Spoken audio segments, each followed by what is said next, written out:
बरेली में हिंसा की साजिश रचने वाले भड़काऊ मौलाना तौकीर रजा और उसकी गैंग को योगी फोर्स ने तरीके से समझाया है, इलाज किया है उनका, लेकिन कुछ के नट बोल्ट अभी भी कसे जाने बाकी है, थोड़े ढीले रह गए। तौकीर का ऐसा ही एक गुर्गा योगी फोर्स के हत्थे चढ़ गया है, जिसने बरेली हिंसा का सच सामने लाने वाले गवाह की सुपारी ले रखी है। गवाह को जान से मारने का प्लान था ताकि तौकीर के खिलाफ चल रहे मुकदमों को कमजोर किया जा सके।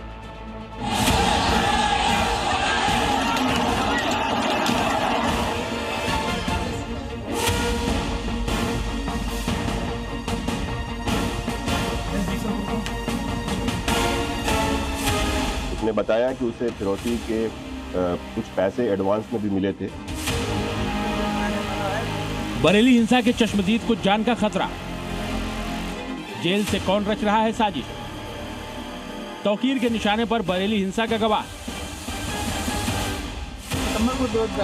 सुन लीजिए, सीधा सीधा इल्जाम है तौकीर रजा के गुर्गे पर, जिसने बरेली हिंसा की साजिश का पूरा सच योगी फोर्स को बताया। अब उसे ही रास्ते से हटाने की पूरी प्लानिंग की जा रही है। 26 सितंबर को बरेली में हुए बवाल के मामले में चश्मदीद गवाह की जान पर खतरा मंडरा रहा है। गवाह का आरोप है कि बवाल के आरोपी उससे बदला लेने के लिए उसकी हत्या की साजिश रच रहे हैं। इतना ही नहीं, उसकी हत्या के लिए 5 लाख रुपए की सुपारी भी दी जा चुकी है। मेरा कर्तव्य है मेरा बताना कि कोई भी अगर अमन चैन होता है मैं साथ में हूँ, और बदअमनी फैलाता है तो मैं उसके खिलाफ हूँ। मैंने यही पुलिस को बताया, इस बात से नाराज थे। उसने अनीस ने और फैजुल ने अनीस ने अपनी पत्नी को बुलाकर जेल पर, अनीस ने उसके कहने सुपारी दिलवाई अपनी बीवी के माध्यम से। आरोप किसी और पर नहीं, तौकीर रजा के खास गुर्गे अनीस सकलैनी पर है। उसने बताया कि उसे फिरौती के कुछ पैसे एडवांस में भी मिले थे, जिसमें से उसके पास से 20,000 रुपए, 1 अदद 315 बोर का तमंचा और 2 अदद जिंदा कारतूस भी बरामद किए गए हैं। इसका पूर्व का जो है आपराधिक इतिहास भी है। पीलीभीत में भी इसने अपराध किए हुए हैं और हाफिजगंज से भी यहाँ पे इसके विरुद्ध 2 मुकदमे पूर्व में पंजीकृत किए गए। अब जरा ये समझिए कि आखिर इस सुपारी कांड के किरदार कौन कौन से हैं।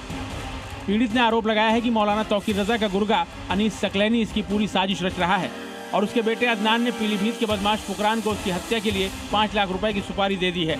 इस साजिश में अनीस सकलैनी की पत्नी यास्मीन सहित कई और लोग भी शामिल बताए जा रहे हैं। फिरदौस का कहना है कि आरोपी उसे मारकर तौकीर के खिलाफ चल रहे मुकदमों को कमजोर करना चाहते हैं।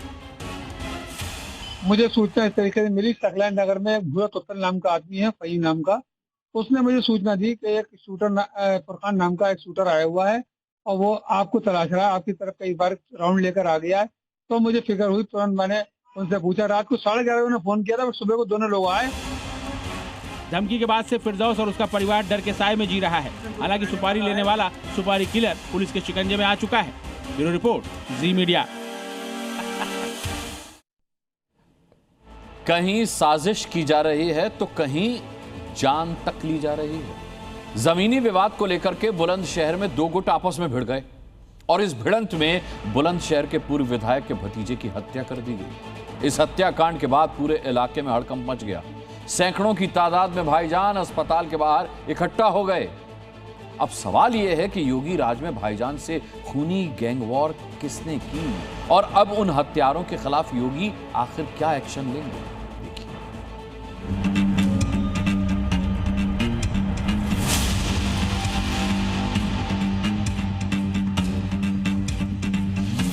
जमीनी विवाद को लेकर 2 गुटों में ऐसा खूनी संघर्ष हुआ जिसमें बुलंदशहर के पूर्व विधायक मरहूम हाजी अलीम के भतीजे की मौत हो गई। हमलावरों ने पूर्व विधायक के भतीजे को सरेआम पीट कर मार डाला। 43 साल के सूफियान पर हमलावरों ने लाठी डंडों और धारदार हथियारों से हमला बोला। आरोप तो ये भी लगाया जा रहा है कि पहले तो मारपीट की गई, उसके बाद सूफियान पर स्कॉर्पियो तक चढ़ा दी गई। इस दौरान सूफियान के साथ अकरम भी था, जिसे भी गंभीर चोट आई और अस्पताल में उसका इलाज जारी है। ये हमारे 2 भतीजे आ रहे थे, किसी बात पर गए होंगे, सामने 8-10 लोगों ने पहले कार से टक्कर मारी, फिर उनको उतार के पिस्टल विस्टल इन पे था वो सब छीन लिया और इनको मार दिया। एक की डेथ हो गई, एक हॉस्पिटल। ये बीएसपी के पूर्व विधायक हाजी अलीम के छोटे भाई हाजी यूनुस हैं, जो अपने भतीजे का हालचाल जानने अस्पताल पहुंचे। इस दौरान अस्पताल के बाहर सैकड़ों लोगों की भीड़ इकट्ठा थी। वहीं पुलिस की जांच में पता चला है कि 24 बीघा के एक बाग को लेकर पूर्व विधायक के भतीजे की दूसरे गुट से कहासुनी हुई और फिर मामला मारपीट से होते हुए हत्या तक जा पहुंचा। एक बाग था जो करीब 24 बीघे का है, डॉक्टर मुमताज जी का। ये लोग, एक वकील साहब हैं कादिर के साथ, दोनों भाई गए थे वहीं पार्क पे कि उसकी जो रोड साइड की एरिया है उसको नाप लें और देख लें कि वो फ्रंट कितना है, जिसके आधार पर उनसे फिर पैसे की बातचीत की जाए। वहाँ ये लोग वही कर रहे थे। इसी बीच एक बता रहे हैं एक मोटर स्कॉर्पियो से एक व्यक्ति आया जो इनसे फिर पूछताछ करने लगा, बातचीत करने लगा, फिर इनसे वो हार्ड टॉक में कन्वर्ट हो गए। पुलिस ने हमलावरों की स्कॉर्पियो को भी कब्जे में ले लिया, जिससे सूफियान को टक्कर मारने का दावा किया जा रहा था। वहीं मौके पर सूफियान की कार भी बरामद की गई, जिसके शीशे टूटे हुए। हालांकि हत्या के बाद आरोपी फरार हो गए। इस घटना के बाद पूर्व विधायक के घर में मातम पसरा है। मेरे दोनों भाई, एक भाई 10वीं पढ़ा और एक भाई मेरा खत्म हो गया। एक जमीन पर गए थे, उसके अलावा हमें कुछ नहीं पता।